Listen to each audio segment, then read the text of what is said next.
और ऑपरेशन महादेव को लेकर आज गृह मंत्री अमित शाह ने सदन में पूरा ब्यौरा रखा। विपक्ष के हर सवालों का जवाब भी दिया। किस तरीके से सेना ने अपना शौर्य दिखाया, किस तरह सेना ने जंगल में घुसकर इस ऑपरेशन को अंजाम दिया, इस पर एक रिपोर्ट देख लेते हैं। सुलेमान उर्फे फैजल जट, अफगान और जिब्रान, जिन्होंने बैसरन घाटी में हमारे प्रवासियों को, नागरिकों को मारा था, ये तीनों आतंकवादी ये थे और तीनों मारे गए। गृह मंत्री अमित शाह का ये महज एक बयान नहीं है, ये समूचे हिंदुस्तान के 3 महीनों का वो इंतजार है, करीब 96 दिनों का वो सब्र है, जिसे सुनने के लिए हर हिंदुस्तानी के कान तरस गए थे। ये आवाज हर उस परिजन की चाहत थी जिन्होंने 22 अप्रैल को पहलगाम में किसी अपनों को खोया था। जिन आतंकियों ने 22 अप्रैल को पहलगाम की बैसरन घाटी में 26 निर्दोष लोगों को मारा था, भारतीय सेना ने उन तीनों ही आतंकियों को सावन के तीसरे सोमवार को ऑपरेशन महादेव चलाकर मिट्टी में मिला दिया है। ऑपरेशन महादेव में सुलेमान उर्फे फैजल जट, अफगान और जिब्रान, 3 आतंकवादी सेना, सीआरपीएफ और जम्मू कश्मीर पुलिस के संयुक्त अभियान में ऑपरेशन महादेव में मारे गए। मैं सदन को और सदन के माध्यम से पूरे देश को बताना चाहता हूं, जिन्होंने बैसरन घाटी में हमारे प्रवासियों को, नागरिकों को मारा था, ये तीनों आतंकवादी ये थे और तीनों मारे गए। पूरी दुनिया ने एक बार फिर देख लिया कि जब सिंदूर बारूद बनता है तो अंजाम क्या होता है।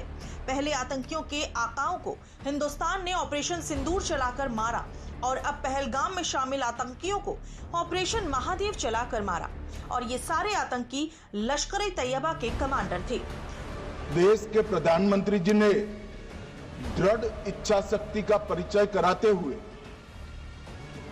ऑपरेशन सिंदूर की सेना को परमिशन दी और हमारे वीर जवानों ने सटीकता, बहादुरी के साथ पाक स्थित आतंकवादी अड्डों को। गृह मंत्री अमित शाह मंगलवार को लोकसभा में ऑपरेशन महादेव की पूरी रिपोर्ट लेकर पहुंचे थे। इस ऑपरेशन की शुरुआत कैसे हुई, आतंकियों को कैसे ट्रैक किया गया, इसमें किसका इस्तेमाल हुआ, ये सब कुछ पूरे सदन के सामने रखा। आप भी सुनिए। 23 अप्रैल को एक सुरक्षा मीटिंग की गई। सभी सुरक्षा बल, सेना, CRPF, BSF, Jammu Kashmir police, और सबसे पहले उसमें निर्णय किया गया कि जो नृशंस हत्यारे हैं वो देश छोड़कर पाकिस्तान भाग न पाए, इसकी हमने पुख्ता व्यवस्था की और भागने नहीं दी। 22 मई को आईबी के पास एक ह्यूमन इंटेल आई और एक क्षेत्र के अंदर, दाची गांव क्षेत्र के अंदर आतंकवादियों की उपस्थिति की सूचना मिली। आईबी और सेना द्वारा दाचीगांव क्षेत्र में अल्ट्रा सिग्नल कैप्चर करने के लिए जो इंस्ट्रूमेंट हमारी एजेंसियों ने बनाए हैं, इसके द्वारा इस सूचना को पुख्ता करने के लिए मई से 22 जुलाई तक लगातार प्रयास किए गए और मान्यवर 22 जुलाई को हमें सफलता मिली। सेंसर्स के माध्यम से आतंकवादी होने की पुष्टि मिल गई। तब 4 पैरा, जो हमारी सेना का एक हिस्सा है, उसकी नेतृत्व में 4 पैरा के जवान, सीआरपीएफ के जवान और जम्मू कश्मीर पुलिस के जवान मान्यवर एक साथ ये आतंकवादियों को घेरने का काम किया। कुल मिलाकर कल जो ऑपरेशन हुआ, इसमें हमारे निर्दोष नागरिकों को मारने वाले तीनों आतंकी मौत के घाट उतार दिए। ऑपरेशन महादेव सिर्फ आतंकियों के खात्मे की कहानी नहीं है, बल्कि भारतीय सेना के सटीकता, विश्वास और पराक्रम के शौर्य का प्रमाण भी है। ये बात सबको पता थी कि विपक्ष इस मुद्दे को सियासी बना रहा है, इसलिए इस ऑपरेशन में हर एक कदम ऐसा रखा गया जिसने पुख्ता किया कि मारे गए आतंकी ने ही पहलगाम हमले को अंजाम दिया था। वो तो एक आशंका थी कि यही लोगों ने घटना की, मगर मैं बाद में एनआईए की जांच पर आता हूं। एनआईए ने पहले से ही इनको जिन्होंने आसरा लिया था वो लोगों को गिरफ्तार कर रखा था, उनको खाना पहुंचाने वाले लोगों को अपने कब्जे में रखा था। तो जब आतंकवादियों के शव श्रीनगर आए, इनसे पहचान कराई गई। 4 लोगों ने पहचान लिया, यही 3 लोग थे जिन्होंने पहलगाम में आतंकी घटना को। मगर हमने इस पर भी भरोसा नहीं किया मान्यवर, कोई जल्दबाजी नहीं की। हमने जो आतंकी घटना स्थान से कारतूस मिले थे, वो कारतूस का एफएसएल रिपोर्ट पहले से करा कर रखा था और चंडीगढ़ सेंट्रल एफएसएल के अंदर बैलिस्टिक रिपोर्ट के आधार पर उनका रिपोर्ट तैयार था। जब ये कल आतंकवादी मारे गए, इनकी 3 राइफलें पकड़ी गई। एक M9 अमेरिकन राइफल थी और 2 AK-47 राइफल थी। जो कारतूस मिले थे वो भी M9 और AK-47 के भी थे, मगर हमने इससे भी संतोष नहीं माना। ये राइफलों को एक विशिष्ट विमान के द्वारा कल रात को 12 बजे चंडीगढ़ पहुंचा गया और पूरी रात फायरिंग कर इसके भी खाली खोखे जनरेट किए गए। 2 खोखों का मिलान किया गया, राइफल की नाली और निकले हुए खोखों का भी मिलान हो गया। तब ये तय हो गया कि इन्हीं 3 राइफलों से हमारे निर्दोष नागरिक मारे गए।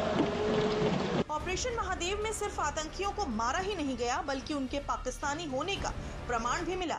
ये सारे ही लश्कर-ए-तैयबा के थे। इन आतंकियों में पाकिस्तानी सेना का एक पूर्व सिपाही भी था, जो पूरे पहलगाम हमले का मास्टरमाइंड था। पहला आतंकी हाशिम मूसा उर्फ सुलेमान शाह, दूसरा आतंकी जिब्रान, तीसरा आतंकी हमजा अफगान। इन आतंकियों में सबसे खतरनाक हाशिम मूसा उर्फ सुलेमान को बताया जाता है, जो भारतीय एजेंसियों के रडार में पहले से भी था।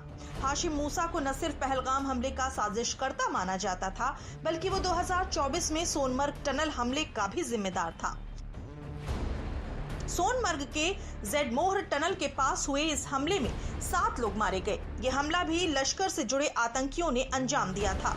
इस हमले का मास्टरमाइंड भी हाशिम मूसा बताया जाता है। हाशिम मूसा पाकिस्तान के SSG का पैरा कमांडो था, जो एक खास ट्रेनिंग वाली सेना इकाई है। 2022 में ये भारत में घुसपैठ कर लश्कर में शामिल हो गया। कई हमलों की साजिश रची। दावा है कि ये बाईसरन घाटी में 15 अप्रैल से मौजूद था और 7 दिन तक रेकी की थी। ये दाची गांव और लिडवास के जंगलों में छिपा था।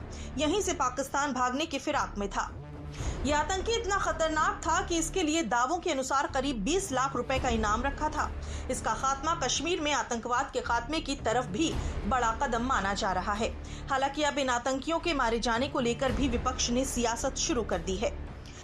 एकदम एक सवाल, 1 घंटे के अंदर आतंकवादी कहां से पकड़ लिए? पिछले 100 दिन से तो पकड़े नहीं जा रहे थे। एकदम आतंकवादी कौन थे? वो आतंकवादी कौन थे? वो कॉन्स्पिरेटर। जब सुबह सवाल खड़ा हुआ तो आपने दोपहर को मार दिए। अरे वाह, कितना बड़ा तेज काम चल रहा है। इतनी तेजी दिखाई होती तो पीओके पे कब्जा हो गया होता। आखिरकार इनकाउंटर कल ही क्यों हुआ?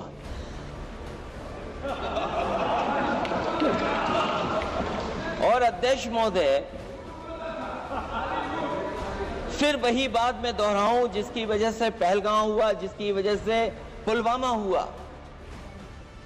अगर ये इतना ही टेक्नोलॉजी और इन सब चीजों को समझते हैं और जानते हैं, इतना ही टेक्नोलॉजी और इन चीजों को सब समझते हैं, तो आखिरकार अध्यक्ष महोदय पुलवामा में जो गाड़ी में RDX आया, वो गाड़ी आज तक क्यों नहीं पकड़ी गई? एक तरफ जब पूरा देश सेना के शौर्य को सलाम कर रहा है, तो दूसरी तरफ विपक्ष की ये सियासत बड़े सवाल खड़े करती है। शायद इन सियासतदारों को पता नहीं है कि राजनीतिक विरोध करते करते इनके ऐसे बयान देश विरोधी कहलाने लगे हैं। ऐसे बयानों को सेना का अपमान माना जा रहा है और जब सदन के अंदर गृह मंत्री अमित शाह ऑपरेशन महादेव के बारे में बात कर रहे थे, तब भी बीच में अखिलेश यादव बोले। तब गृह ने इनको लेकर एक और सबूत विपक्ष के सामने रख दिया। अखिलेश जी बैठ जाइए, मेरा पूरा जवाब सुनिए, आपका सब जवाब आ जाएगा। भाई आप आतंकवादियों का धर्म देखकर दुखी मत होइए।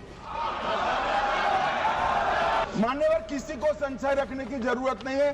बैलिस्टिक रिपोर्ट मेरे पास है, मेरे हाथ में है और 6 वैज्ञानिकों ने इसको क्रॉस चेक किया है।